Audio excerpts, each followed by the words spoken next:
শুয়োরের গোশত খাওয়ার হালাল না হারাম? কথা বলে হালাল না হারাম? একবার গরুর গোশতের চর্বি খুব পছন্দ করে।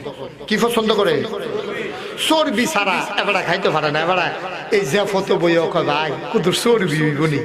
এবারে এই চর্বির লেগিয়া খাওয়ানোর লেগিয়া অনেক লোক দেখবেন ফেডারেশন খাওয়ানোর লেগিয়া যা করে, অনেকে না খাওয়ানোর লেগিয়া অনেকে আবার বাঁচতে চায়। অধিকাংশ অনেক মানুষ আছে অহনার বাংলাদেশের মানুষ তো খাইতে চায় না, আগের দিনও খাওয়ানোর লেগিয়া মানুষ খুব পেরেশানি করছে। আমার এক দূর সম্পর্কের কাকা এবার আবার খাওয়ানোর লেগা খুব পাগল। তো আগের দিনও বিয়ার ভিতরে এই তো ঘরের ভিতরে বয়াইয়া সাইরুগুল দিয়া বেরি কাপড় দিয়া ঘরের ভিতরে বয়াইয়া খাওয়াইতো, মনে আছে আপনারা? ওখানের মতো কি আগে ফ্যান্ডেল করে খাওয়াইছে? কতক্ষণ তো ফ্যান্ডেল করছে। বড় ঘর আছিল, এটারে কইতো বৈঠকখানা, আলগা ঘর।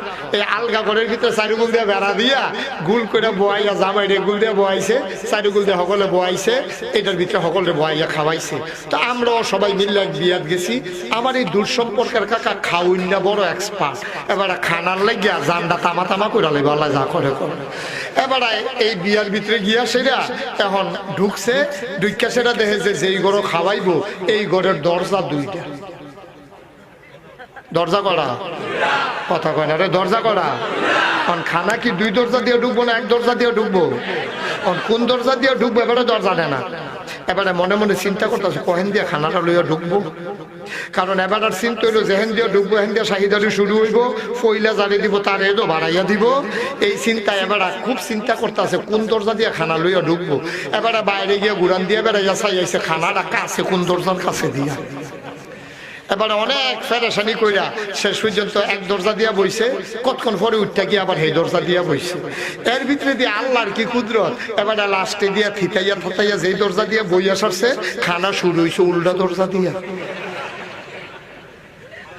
এবার একটা আহা কইছি, এই আহাটা যদি গাছ লাগাই দিত আগুন ধরে গেল।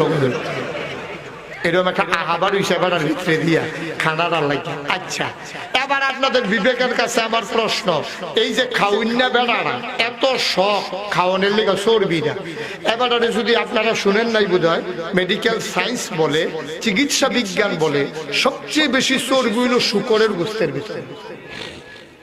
কোন গোস্তের ভিতরে এত চর্বি নাই। গরুর গোস্ত আপনি যত চর্বি হলো, শুয়োরের গোস্তের মতো চর্বি গরুর গোস্ত তো হয় না। এখন যে বেড়ায় গরুর গোস্তের চর্বি পছন্দ করে, এবারে ভাই তুমি যত চর্বি চর্বি করো, শুয়োরের গোস্তের ভিতরে চর্বি বেলা তোমার আইনা দেই খাইয়া লাও, রাজুই বনি। কথা কেন তো রাজুই বনি। এবারে কব ভাই ও কাম লাগলে না খাইয়া থামিটা তুমি কিতা কইলা, চর্বি পছন্দ করি দেখে কে লেগে শুয়োরের গোস্ত দিবা তুমি আমারে? এবারে জীবনে